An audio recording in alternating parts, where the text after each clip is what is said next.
हजरत उमर फारूक ने कहा इसका सफाई मेरा बेटा देगा। बेटे ने क्या सफाई दी?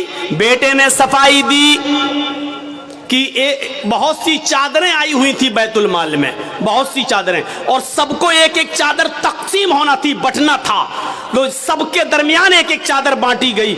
मेरे बाप के हिस्से में भी एक चादर आई, मेरे बाप के हिस्से में भी एक चादर आई। मेरे बाप ने उसी चादर का कुर्ता बना लिया, उसी चादर का पंजाबी बना लिया, कमीज बना ली। हजरत उमर ने कहा नौजवान तुझे हिसाब मिल गया, जवाब मिल गया।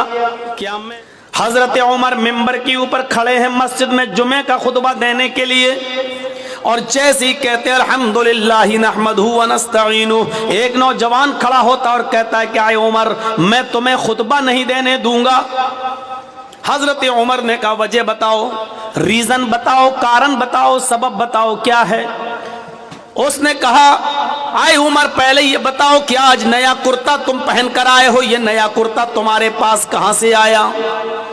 तुम्हारी तनख्वाह बैतुल माल से, तुम्हारी सैलरी तो इतनी नहीं है कि नए कपड़े बनवा सको, फिर ये नया कपड़ा तुम्हारे जिस्म पर, तुम्हारी बॉडी पर, तुम्हारे शरीर पर कहां से आया?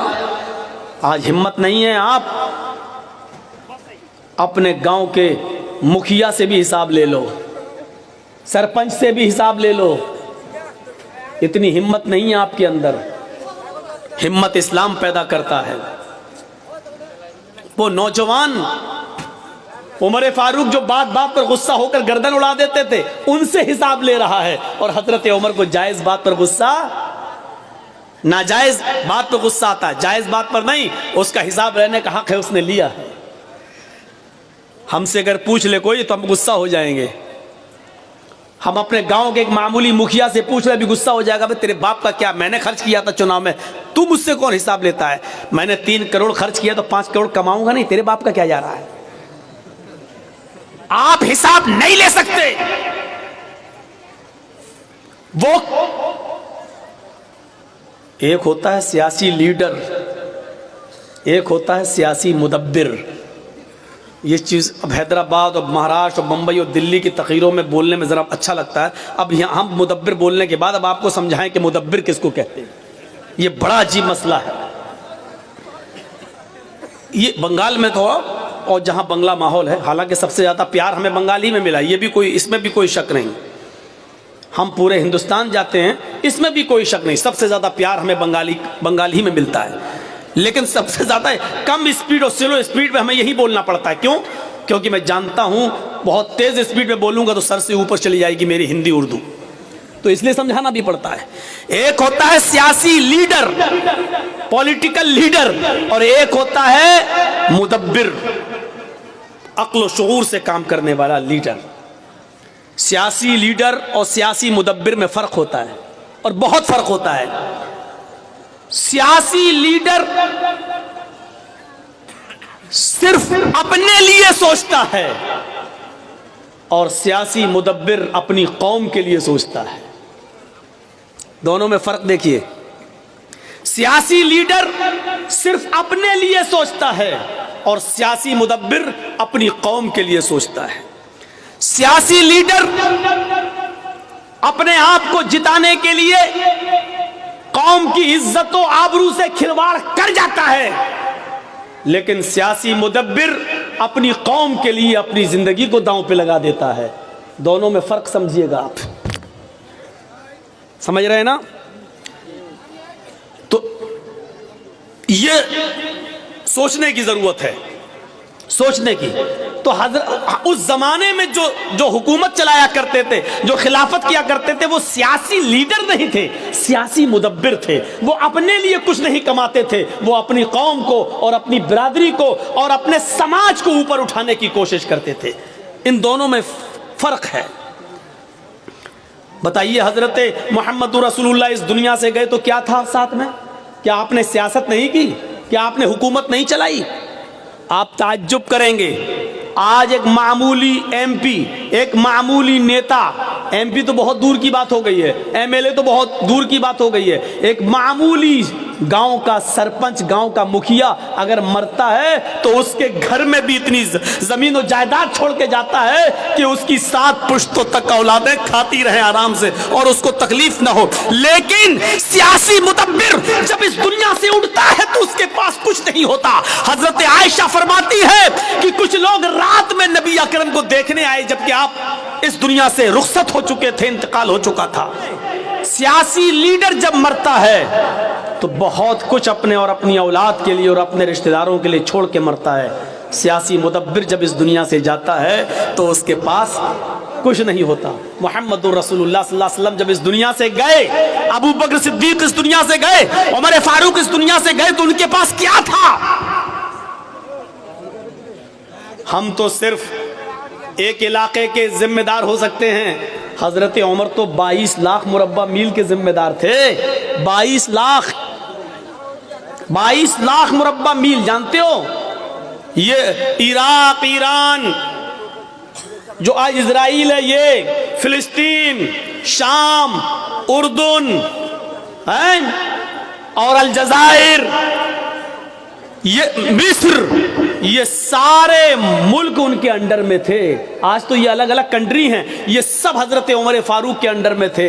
लेकिन इस दुनिया से गए तो खाली हाथ गए।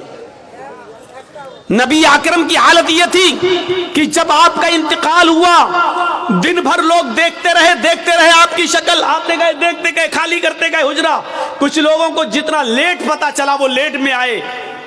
एक जमात रात में आई, अल्लाह के रसूल की शक्ल देखना चाहती है लेकिन अंधेरे में शक्ल नहीं दिख रही।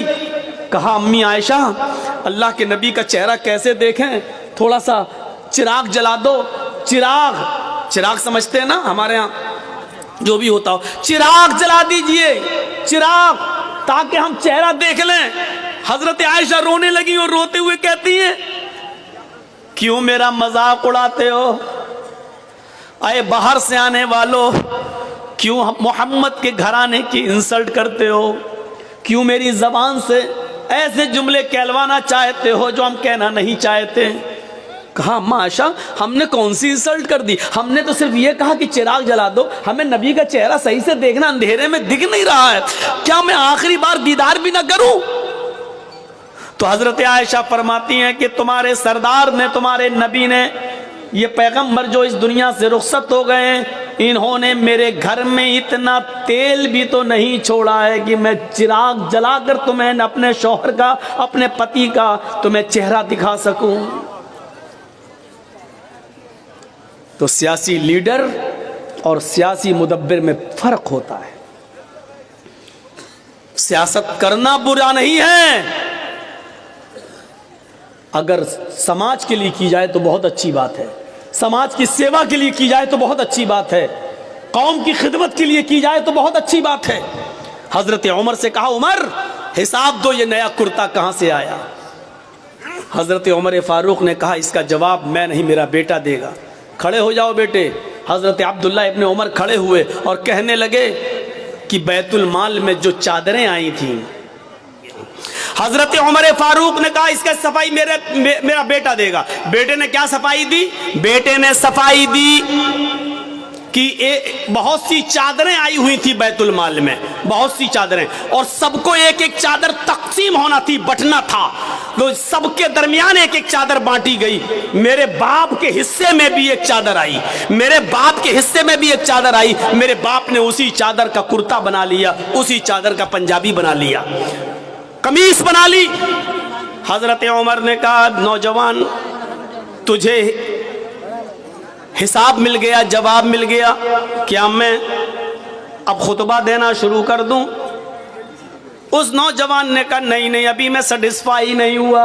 ये लीजिए, उस नौजवान ने कहा कि अभी मैं सेटिस्फाई नहीं हुआ, अभी मैं मुतमईन नहीं हुआ, संतुष्ट नहीं हुआ। हजरत उमर ने कहा, अब क्या डाउट है तुम्हें? उसने कहा, अमीरुल मोमिनीन, एक एक चादर तो सबको मिली थी, मेरे हिस्से में भी तो एक चादर आई थी, एक चादर में मेरी कमीज नहीं बनी। तुम तो हमसे ज्यादा लंबे हो, हमसे ज्यादा चौड़े हो, हमसे ज्यादा मोटे हो, जब मेरी कमीज नहीं बनी तो आपकी कैसे बन गई? ये लो। हजरत उमर ने कहा बेटे इसका भी जवाब दो, वरना उमर कभी भी मिंबर रसूल पर कदम नहीं रखेगा। अगर आज तुम्हारे बाप के ऊपर इल्जाम लग गया तो कभी जिंदगी में मैं मोहम्मद के मिंबर पर चढ़ने के लायक नहीं रहूंगा। अपने आप को देखिए कैसे पाक और साफ रखते थे। यही सब बातें उस साइंटिस्ट ने पढ़ी थी तो कहा था कि इस्लाम से बेहतर कोई मजहब नहीं है। लेकिन जब हालात देखे कि अपने भाइयों की भी जमीन पर कब्जे करने वाले सबसे ज्यादा मुसलमान, गरीबों की जायदादों पर कब्जा करने वाले और यतीमों का माल भी खा जाने वाले सबसे ज्यादा मुसलमान, तब उसने कहा था कि दुनिया की बिगड़ी हुई कौमों में सबसे ज्यादा बिगड़ा हुआ मुसलमान। बेटे ने कहा आए नौजवान, सबको एक एक चादर मिली थी, मेरे हिस्से में भी एक चादर आई थी, मेरे बाप के हिस्से में भी एक चादर आई थी। जब एक चादर में मेरे बाप की कमीज नहीं बन रही थी तो मैंने अपने हिस्से की भी चादर अपने बाप को दे दी।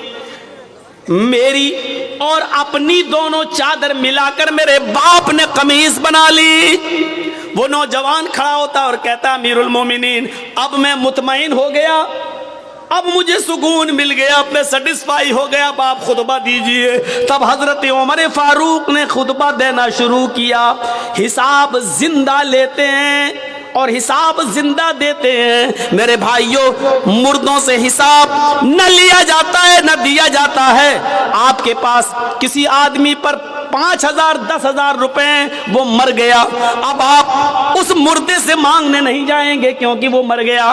उसके घर वालों के पास जाएंगे, उनको मर्जी होगी तो देंगे, वरना कहेंगे कि हमने थोड़ी लिए थे, मेरे बाप ने लिए थे, मेरे फला ने लिए थे, हमें तो नहीं मालूम, ना उन्होंने कभी बताया, न डायरी पे लिखा है, न हमें उसकी वसीयत कर गए, हम क्यों दें। मेरे भाइयों, हिसाब जिंदों से लिया जाता है। आप अपने बेटे का हिसाब लो, आप अपनी बेटियों का हिसाब लो, आप अपनी बीवी का हिसाब लो। आप अपने समाज में रहते हो, समाज का सरदार आपका हिसाब ले, आप सरदार का भी हिसाब ले सकते हैं। मेरे प्यारे साथियों, इस्लाम यही शिक्षा लेकर हमारे सामने आता है और यही बताता है